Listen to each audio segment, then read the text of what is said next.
Welcome back to Cord Cutting today, where we break down some of the biggest stories happening in the world of cord cutting right now and give you my opinion on them, including stories like which streaming service had the best delay compared to cable TV, which one gave you the action of the Super Bowl closest to live as possible.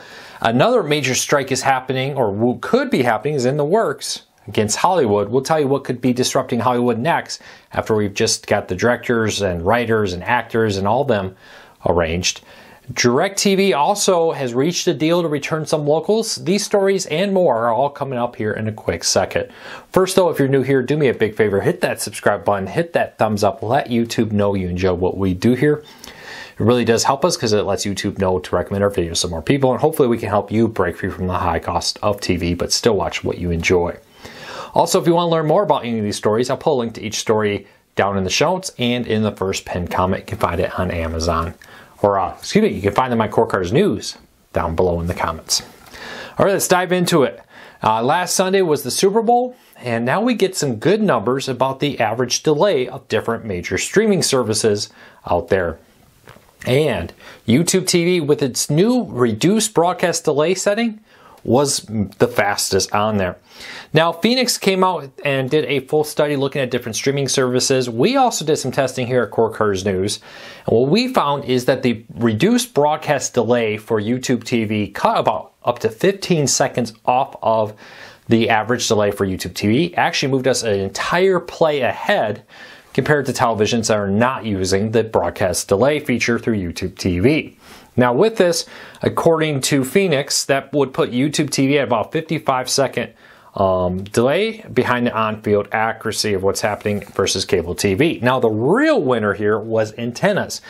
Antennas were actually ahead. When people were watching something through an antenna on CBS for the Super Bowl, they saw the plays before anyone saw it through YouTube TV, before it came on streaming services like others. Now with that, you also had NFL Plus, DirecTV Stream, ViX, and CBS Sports, all with a delay of more than 60 seconds compared to all of it. CBS and YouTube were the two, Paramount Plus and YouTube TV were the two with the fastest delay there, with 55 seconds and 42 seconds were there. So if you're looking for the best live TV service with the lowest delay, if you use the ability to have a reduced delay, the reduced delay feature on YouTube TV, that seems to be the best one.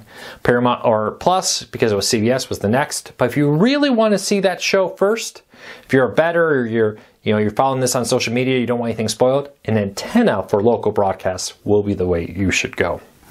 So let me know. That comes up to a question, but a lot of people tell me they really don't care. So I want to know from you, how important is it?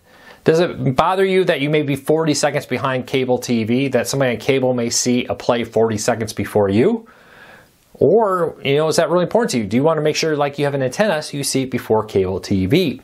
Leave me a comment, let me know. I want to know how important that is to you. All right, last year we had a ton of strikes, most notably the writers and actors dragged out, but directors also struck a new deal last year, if I'm remembering correctly. Well, now there is a new strike that could bring Hollywood to a halt. The International Alliance of Theatrical Stage Employees and Motion Picture and Television Production producers are set to negotiate two new contracts here that could see them going on strike in March. If that happens, that could drive production once again to a halt, just as we're finally getting production going again on many shows and movies after the actors and writers strikes of last year. No word yet on how likely this are. Some of these contracts are set to expire in July, but they're set to start negotiations in March to be exact with this. We'll see how this works out, but these are the people who do everything in the background. And you can have the actors, you can have the writers, but if you don't have the camera crew, you don't have the sets built, you don't have the lighting, you don't have the sound, it's not going to happen. As somebody who did a lot of lighting for theater growing up, I understand, you can do it without lighting, but it definitely doesn't look as well. Great. So check that out. Major strike coming up that could see production in Hollywood once again draw to a close. Like many of the similar issues here, mostly related around streaming rights. If I work on a show, what's my residuals? Am I going to get more money? Am I just going to get one big paycheck? Am I going to get residuals if the show does well? What is my cut as somebody who's building the sets, doing the lightings with that? Speaking of cuts, DirecTV and Cox Ended their about 8-day blackout earlier this month. DirecTV lost a bunch of local ABC, NBC, Fox, and CBS's. Maybe not surprising, they struck a deal hours before the start of the Super Bowl to return these channels to DirecTV, DirecTV Stream, and AT&T Uverse TV, or Uverse TV. I don't know if they still use the AT&T on it. With this deal, all locals are restored. No details have been announced about pricing and other micro details here. We'll see how this plays out because a lot of demands were made. The last time they struck a deal with Nexstar, a month later we saw price of DirecTV increase. We'll have to keep a very close eye on this. I doubt that's going to happen. This is a significantly smaller number of stations, but what kind of deal was reached is unknown at this time. All right, cord cutting 2.0, have you been thinking about it? Now this is the idea of ditching your cable TV, not just your cable internet, your cable TV company 100%. So ditch cable internet, cable TV, everything with cord cutting 2.0. With 1.0, you cancel cable TV. And with 2.0, you can cancel cable internet and switch to other options, with one of them being 5G home internet being one of the most prominent. You also have things like fiber and other options. A lot of people have been asking me questions about 5G home internet options. We did a post recently about T-Mobile and breaking that all down. Well, Verizon also has a 5G home internet plan that's very popular, starting at just $35 a month. We put a link in the show notes down below to a full breakdown of that service, everything you need to know about Verizon's 5G home internet. Check out the link in the show notes down below and in the first pinned comment. I'll put a link there so you can break it down. But anybody here who use 5G home internet from Verizon, leave me a comment. I want to hear your review of it. If you use Friendly TV in our next story up and you use their DVR feature, you may have noticed it's a little bit better now. One of the main complaints about Friendly TV, which is a live TV streaming service starting for $6.99 and going up from there, that gives you a collection to a ton of programming that's not news and not sports related. It focuses mostly on things like Hallmark Channel and other similar content. Well, they've improved their DVR by allowing you to preview as you fast forward or rewind. It used to just have a status bar. If you fast forward or rewind, it'll just tell you the time you're moving through. Now it's showing you a preview of what's happening on the screen as you fast forward or rewind. Doesn't sound like much, but that makes fast forwarding through commercials significantly easier. So you can jump through the commercials without having to watch them there, instead of guessing at how long that commercial break may have been. Nice feature this comes also as they're updating the app to add a new home screen. Instead of just launching into the guide, there's now a curated home screen now on Fubo.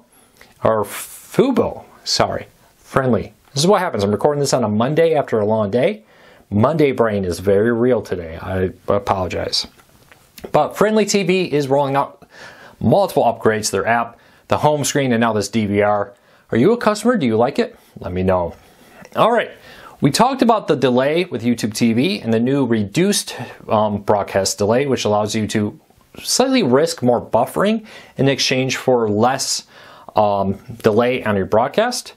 But it's only available on select devices. We broke down a post listing out all the devices that supports YouTube TV's reduced broadcast delay. I have a link to it in the show notes down below. If you want to find out how to make that happen and everything you need to know, see what devices support it, check out the show notes down below. And lastly, before we get into the question of the day, Google TV has added a new Valentine's Day collection, a new section on the home screen full of Valentine's Day movies and more. If you're looking for a Valentine's Day movie or program you want to watch, if you have Google TV, check out their new Valentine's Day collection to quickly find out a program there. All right, let's dive into a question of the day. I often get asked this question, but if you have a question for me, leave me a comment down below and start off with something like a question for Luke, so I know it's a question you want me to answer here.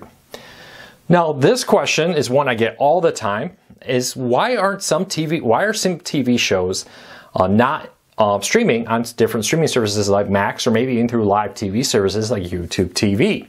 What causes some to be available streaming, but then some not to be? All right, well, this one's complicated, but it really comes down to one big issue, and that's contracts. For example, you may have noticed things like Rudolph the Red-Nosed Reindeer didn't stream, even when it aired on TV. If you watch it through like YouTube TV, it didn't stream. They said they didn't have the rights to it. You may see for a long time Babylon 5 was one, or Stargate, where it just didn't appear on a lot of different streaming services. And it was an issue of multiple owners not agreeing on the streaming rights. Babylon 5 in particular had a kind of a complicated owner structure for a long time. Now the newly merged company has resolved some of that with the Warner Brothers Discovery newly merger, kind of address some of these issues. But what happens sometimes is these shows that were made in the early 2000s and 90s especially never wrote into contract streaming. Streaming was not something they considered, which meant there weren't provisions in there for it to be streamed.